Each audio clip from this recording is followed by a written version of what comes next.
Am I focused?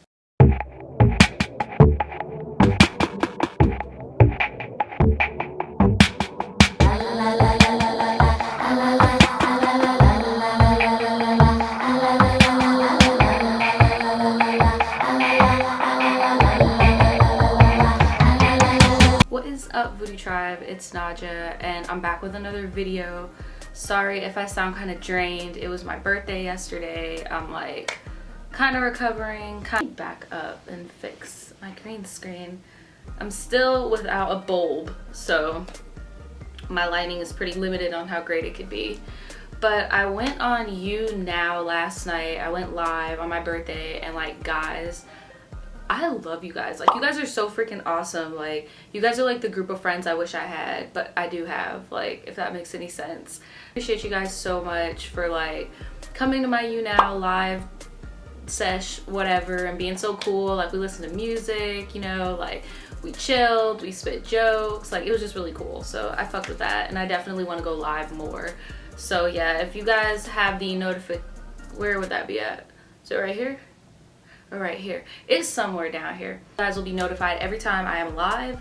So yeah, that's awesome. What you guys all been waiting for, because I have not done a story time in like forever. So I'm going to do a story time, and yes, this title is not clickbait. This actually fucking happened. I'm just gonna hop right into it. Okay, so this story takes place around, I was 18. Yeah, I was 18 at the time. So this happened around 3 years ago. I had a friend, what are we gonna call her?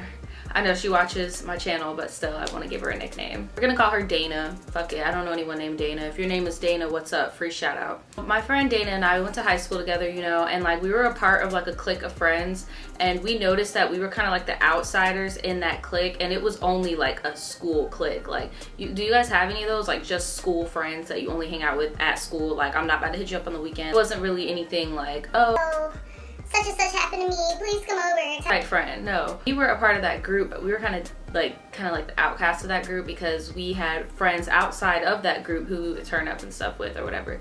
My little outside group was like Pisces and Squeak and all them, and Dana had her own crew, because Dana's boyfriend, her and her boyfriend hung out with different people too. When I graduated, me and Dana kind of like, you know, linked up, because Dana started talking to Pisces.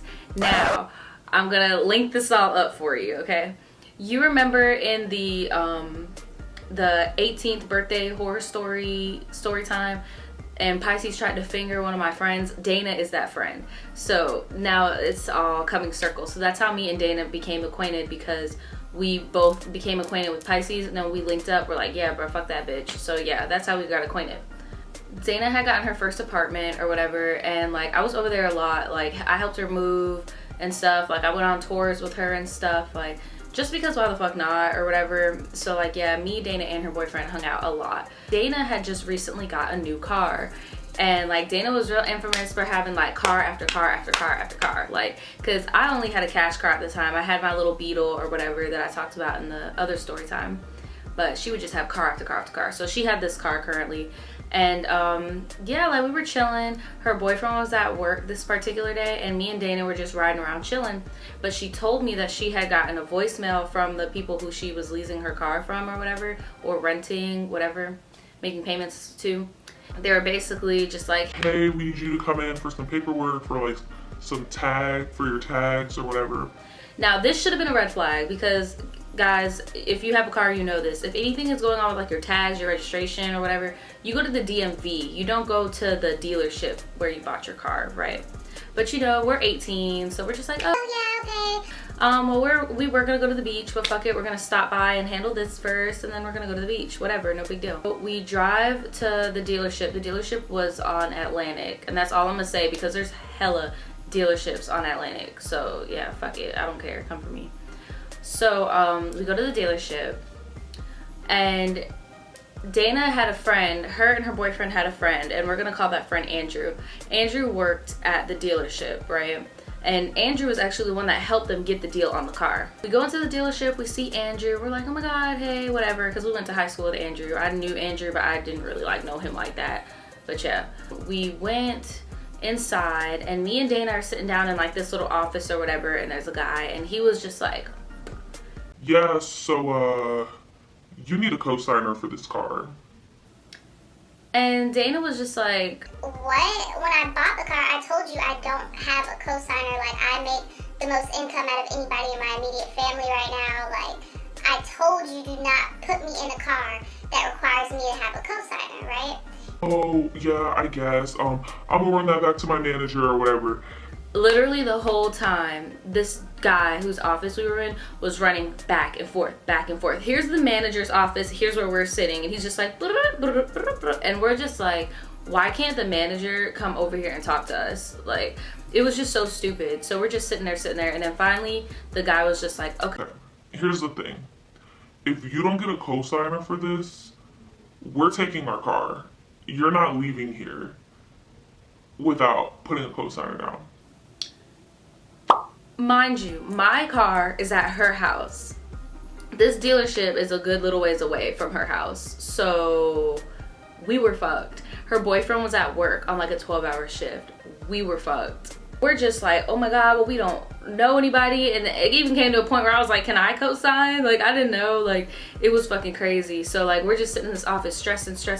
Like, what the fuck are we gonna do? Like, we're stuck here in the middle of the Atlantic in the hood. Like, what are we gonna do? The dude had left the office, so it was just us by ourselves at this point. And she was like, Naja, this is what I need you to do.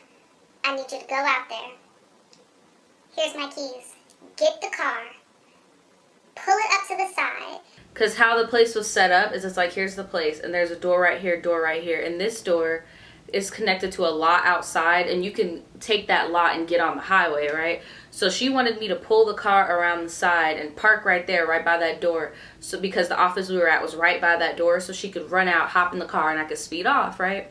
So I'm just like, all right, cool, fuck it. I mean, this is crazy. I've never done anything like this before, but like, I cannot be stuck out here. And to be honest, this was before Uber and all of that, right? So we didn't have any type of choice. Like, nobody could pick us up. We weren't gonna say, the dealership closed the dealership closed before her boyfriend got off of work. Like, we were literally stranded. So I was like, okay, you know what? I'm gonna have to just do some like reckless ass shit real quick, because that's all that I can do right now. So walk out of the office, and I'm walking past the reception desk, and the receptionist is like, Oh, have a nice day. And I'm just like, yeah, bitch, little do you know, I'm having a shitty ass day. And I could even tell you my friend is having an even worse ass day. So I walk and I go to the parking lot. Tell me why these son of a bitches parked a car behind our car. This is the car parked, and they parked a car like that behind the car, blocking us in. I just looked at it and I was like, holy shit. So then I walk back into the freaking dealership, and Dana's looking at me like, bitch, what are you doing? You're supposed to be whipping the car around. Like, what the fuck?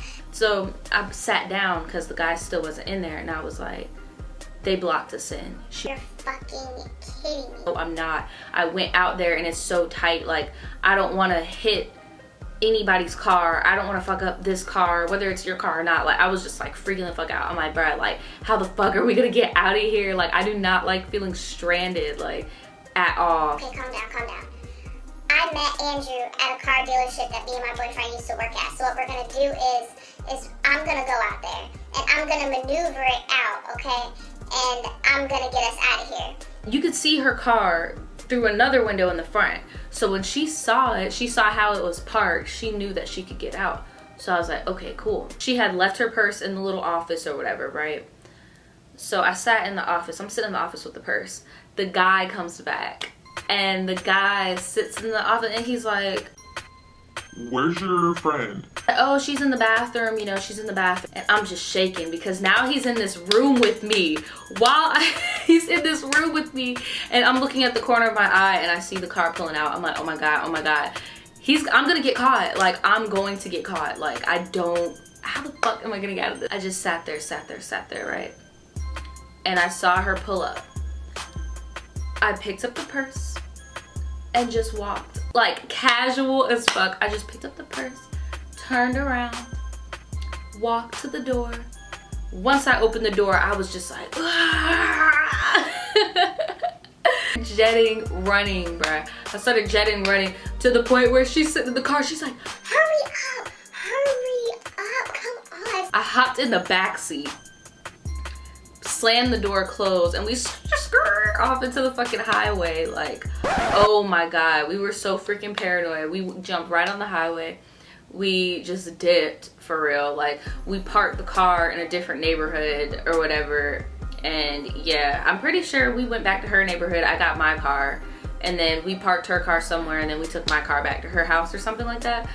But yeah, and then Andrew had texted her, and he was the person who his manager actually told him to park that car like that. So he parked it in a way that he knew that she could get out. So Andrew looked out or whatever, right?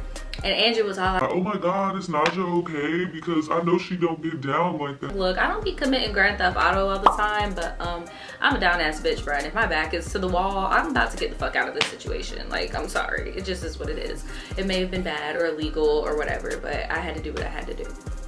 So yeah, that was the time where we stole a car off the fucking lot. These people did like blow up Dana's phone. Like, they blew her phone up talking about, we're gonna call the police on you and blah blah blah. And like, we had to make sure that there wasn't like one of those sensors, you know, like under the steering wheel or under the thing or whatever. Like, look, we were on it. We were on it. And she said, she was like, look, I can get a car next week, you know, like buy her, pay her type shit, you know, like I can get a car next week and I'll give you your shit back. You just need to let me have a vehicle. You get what I'm saying? Like, you can't just trap somebody like that. It's entrapment, that's not cool. Sure enough, she kept up to her word. She returned the car, got another car next week, like, for real. That is my story time. I hope you guys like it. Hope it's not too short or too long. You know, usually my story time's around like 10 minutes.